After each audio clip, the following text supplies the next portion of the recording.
Bom dia, meus amados irmãos, graça e paz para todos, que o Senhor possa abençoar cada um com a sabedoria que Ele nos dá através do nosso Senhor e Salvador Jesus Cristo, aquele que foi feito poder e sabedoria de Deus.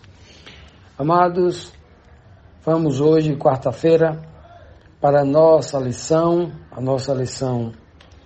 bíblica diária, a nossa lição semanal. Estamos tratando sobre exortações aos da nova fé, né, aos que saíram do judaísmo, né, estavam no cristianismo, os hebreus, na verdade, de cultura, aqueles que estavam voltando, os hebreus que estavam voltando para a cultura hebreia, né? E Paulo, aqui no livro de Hebreus, está tentando mostrar para cada um deles a superioridade do sacerdócio, da obra e do ministério que Cristo realizou, sendo o enviado de Deus, o Messias, né? Pois bem, ontem nós vimos nas duas perguntas, quando nos versículos 31, 32 do capítulo 10, né, do 30 até o 32, nós vimos que o Senhor ia julgar o seu povo, partindo do contexto de julgaria aqueles que porventura tivesse pisado o Filho de Deus, né, tido o sangue dele como profano e fizesse qualquer agravo contra o Espírito da graça, né? A gente viu isso, e então ele concluiu dizendo que era coisa terrível, né, cair nas mãos de Deus, no sentido de ser julgado por ele e receber as consequências da rejeição, né, da graça e escolher o caminho da maldade, do pecado e tal. Hoje, na pergunta 7, nós temos aqui o seguinte questionamento: o que ocorreu com o povo hebreu do passado que devemos levar em consideração agora no presente? Obviamente, Paulo escreveu aqui para o seu tempo presente, né, para o povo do primeiro século, né, e obviamente os que viriam pela frente. Esta recomendação também serve para nós, embora estejamos aí há quase 2 milênios, né, depois dessa escritura aqui. Hebreus 10:33 diz assim: em parte fostes feitos espetáculo com vitupérios e tribulações, e em parte fostes participantes com os que assim foram tratados. Então, Paulo está dizendo claramente aqui para cada um de nós que parte do povo, né? Ele fala aqui partes e partes, parte de um povo, desse povo hebreu a quem ele está falando aqui, foi feito um espetáculo para a vergonha e para as tribulações. E outra parte foi feito participante com os que assim foram tratados. Tratados como? Ele está falando aqui no contexto de juízo. Aqueles que caíram na mão de Deus, né? Como caíram lá no passado, né? Pela espada e pelas pragas, e, né? Em consequência da desobediência. Então, parte não é todo mundo, obviamente, né? E ele deixa bem claro aqui que não é todos, Né? A gente não pode condenar aqui nem todo hebreu e nem todo gentil. Tem muita gente que vai se perder sendo hebreu e muita gente que vai se perder sendo gentil. Então, é importante entender isso, para que ninguém diga assim, o hebreu é o salvo, o gentil é o perdido. Não, agora só o gentil que é salvo, agora o hebreu que é o perdido, porque rejeitou. Não, não é assim não. Deus não faz distinção de raça, né, de cor, etnia, nada disso. O Senhor não faz esse tipo de distinção. A distinção é feita pela própria justiça. Aqueles que negam andar pelo caminho da verdade, pelo caminho da vida. Essa é a única distinção. Então o povo lá foi feito um espetáculo de vitupério e vergonha, né? E passaram por grandes sofrimentos, tribulações, porque negaram o nome de Deus, negaram as coisas santas, tanto desde os dias do deserto até o tempo aqui em que Paulo está escrevendo. Paulo está escrevendo isso aqui para fazer medo às pessoas, para que elas não voltem para o judaísmo, abandonem a fé cristã, a fé em Cristo, para voltar para o judaísmo? É isso que Paulo está fazendo medo? Não. Ele está mostrando aqui uma constatação do que já havia ocorrido no passado. Né?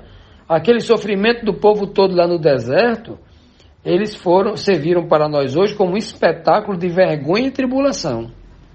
As doenças que eles submeteram, né? A vergonha que eles passaram diante das nações a quem eles enfrentaram e perderam a guerra, sendo as nações vizinhas com menos armas, com menos exércitos, mais fracos, mas passaram essas grandes vergonhas, né? Justamente por isso, porque se afastaram do Senhor, não deram ouvidos à sua palavra, foram desobedientes, né? E ele diz assim, e em parte também fostes participantes com os que assim foram tratados. Ou seja, muito desse povo, já nos dias de Paulo, estavam sendo participantes, o povo do passado participaram, né, desse mesmo tratamento que o povo do passado enfrentou, sofreu, experimentou, né? Por ser desobediente a Deus, estavam sofrendo aqui na pele as mesmas consequências. Ora, por que ele está dizendo isso? Isso não é novidade nenhuma. Quem diz isso não é Paulo. Paulo aqui está só relembrando, aqui inspirado pelo Espírito. Ele só está relembrando aquilo que foi claramente evidenciado desde o Antigo Testamento. Então, lá nos primeiros livros de Moisés, no livro lá de Deuteronômio, ele diz bem claro lá, olha, quando vocês chegarem na terra que eu hei de dar a vocês, ele faz uma série de recomendações lá, olha. Vocês não podem fazer isso, não podem tomar mulher nas nações vizinhas, cheia de maus costumes, de adoração a outros deuses. Vocês não podem derramar sangue inocente, vocês não podem partir para imoralidades sexuais. Ele faz uma série de recomendações lá, né? E ele deixa bem claro lá, se vocês andarem nos meus mandamentos, observarem os meus estatutos, guardarem os meus preceitos, então vocês terão saúde. Olha só que coisa impressionante. Ou seja, vocês terão saúde. E saúde é tudo que o povo precisava para trabalhar, para prosperar materialmente, sobretudo espiritualmente, que era o mais importante de tudo. Era conhecer a Deus e manter a fé viva, que isso era o que, como diz hoje, numa linguagem bem moderna, é a chave do sucesso, né? É a chave da felicidade, era isso aí. Então, sempre isso foi estabelecido. O que Paulo está fazendo aqui não é criando a religião do medo, mas falando aqui uma constatação clara, né? Ele vai apelar ainda, obviamente, para que todos, né, venham para o Senhor, porque o Senhor está a vida, está a recompensa, está a bênção. Ele nunca vai usar assim, porque o Senhor tem um chicote na mão, você vem ou você apanha. Essa linguagem não é utilizada pelo apóstolo. Continuando, amados, vamos aqui para a próxima pergunta, pergunta 8. Nos traz aqui mais um importante questionamento e diz assim: o autor, sendo um hebreu, dá exemplo das suas aflições para purificação? Será que ele vai dar aqui?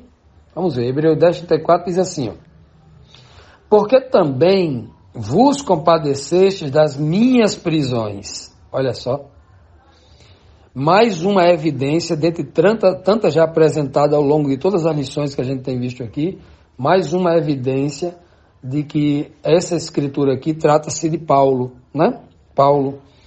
Porque Paulo é o único apóstolo que tem a coragem de dizer várias vezes: eu passei por prisões, passei fome, passei nudez, passei naufrágio, né? Ele vai dizer de novo aqui, ó. Porque também vos compadeceste das minhas prisões, no plural. Paulo teve essa experiência, né? E com alegria permitistes o roubo dos vossos bens. Mesma linguagem que ele usa lá em Coríntios, né? Sabendo que em vós mesmos tendes nos céus uma possessão melhor e permanente. Veja que ele não apresenta aqui a religião do medo. Ele fala aqui, olha, uma linguagem de esperança. Ele está dizendo assim, olha, se aqueles lá do passado passaram, né, os do passado lá experimentaram a experiência de ser um espetáculo com vitupérios, né, e tribulações, apesar que o povo do presente também, os cristãos fiéis, também passaram por vergonha e tribulações, mas por causa de Cristo, né? Por causa de Cristo, é uma tribulação boa, ou seja, você está sendo justo, né? Sendo justo, seguindo a palavra de Deus, e o mundo é quem faz isso contra você. No caso daqueles que estavam sendo julgados por Deus, horrenda coisa é cair na mão de Deus, né? Lá é diferente, é um julgamento por causa do pecado, né? São duas coisas distintas para que a gente possa não misturar. E aqui no versículo 34, ele está dizendo assim: vocês, meus irmãos, se compadeceram de mim, das minhas prisões, oraram por mim, né? E com alegria vocês permitiram que tomassem os bens de vocês. Quem roubou ali? Ora, provavelmente o Estado. O Estado confiscava os bens das pessoas que apoiavam os apóstolos, apoiavam aqueles que estavam à frente da obra de Cristo, justamente para tentar minar o crescimento desta obra, né? Para muitas nações e para a liderança do povo hebreu e os sacerdotes, o cristianismo havia se tornado uma praga, né? E aonde eles chegavam era um problema para os governos, diziam eles, né? Porque eles pregavam a liberdade e tal, né? Então, ele está falando aqui, olha, vocês se compadeceram das minhas prisões e com alegria vocês permitiram, né, o roubo dos vossos bens, que alguém tomasse os vossos bens, aí vocês nem ligaram para isso ao perder, mas permaneceram em Cristo, né? Sabendo que em vós mesmos tende nos céus uma possessão melhor e permanente. Então, aquelas palavras de Cristo, né? Do que adianta, né, ganhar o mundo inteiro, ter a possessão de bens aqui neste mundo, ser apegado aos bens e ao dinheiro, e você perder a vida eterna. Mas os santos aqui é diferente, ó. Eles perderam os bens, mas não desistiram de Cristo. Preferiram perder os bens do que negar a fé, né? Por quê? Paulo diz aqui, porque eles sabiam, esses crentes fiéis, sabiam que em vós mesmos tende no céu uma riqueza, uma possessão melhor e permanente. Não é só uma possessão maior, uma riqueza maior, né? Uma abundância, né, indescritível e muito maior, mas é permanente, porque tem muita gente aqui na Terra que tem uma riqueza muito grande para esbanjar, né, e tal. Às vezes perde tudo, né? Tem o resto da vida pobre. Outros, do dia que nasce até o dia que fecha os olhos, sempre foi rico e milionário, né? Mas não é permanente, porque ele morre, né?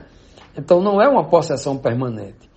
Então Paulo, veja que ele não está usando aqui a linguagem do medo para assombrar o povo, para que o povo sirva a Cristo, sirva a Deus, através da ameaça. Olha, ou você serve a Deus, ou você guarda os mandamentos, ou você vai para o inferno, ou você vai receber uma doença aí terrível no seu corpo. Você vai ser infeliz, a sua família, o seu casamento, o seu emprego, né, sua saúde, vive debaixo de ameaça, como muitas igrejas se utiliza desse expediente, desses subterfúgios, né, para manter as pessoas submissas às suas orientações e, obviamente, mantendo o seu sistema de governo. Na verdade, é um verdadeiro sistema de governo e não uma fé, uma religião de fé, né?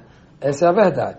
Veja que Paulo aqui está apresentando para cada um de nós uma vantagem no sentido espiritual, fazendo com que o homem não esteja apegado a nada deste mundo, sempre pela fé enxergando que a vida verdadeira não é essa, a vida verdadeira é a eterna, aquela que Deus tem prometido no seu reino, e sim, lá estão as verdadeiras riquezas, e riquezas permanentes, né? Indescritível. Obviamente ele fala aqui melhor, mas esse termo melhor aqui, ele está sendo até bondoso, assim, até muito simples em falar melhor, porque é algo indescritível que Deus tem preparado, né?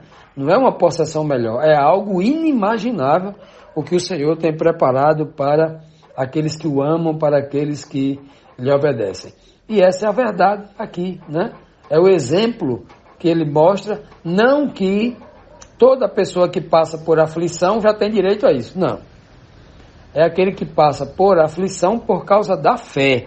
Tem gente que passa por aflição, as aflições aqui, por causa dos seus pecados, consequência de um pecado, é diferente. Tem que distinguir as coisas, né? É o que a Bíblia ensina. Se alguém está sofrendo aflições em consequência dos seus pecados, aquilo é o justo juízo de Deus sobre ele, né? Agora, se alguém está sofrendo aflições porque é obediente, porque está sendo provado para ser purificado, é outra coisa distinta, né? Então, que o Senhor nos abençoe, que Ele nos cubra aí com o poder do Seu Santo Espírito, para que nós, assim como Paulo, como os apóstolos, os crentes fiéis de todas as épocas, né, permaneçamos firmes e perseverantes, mesmo em provas e aflições, mesmo que sendo presos ou sendo roubados, né, permanecemos firmes na certeza de que o Senhor tem nos guardado algo muito superior, muito mais superior a tudo o que nós podemos conquistar aqui nesta vida.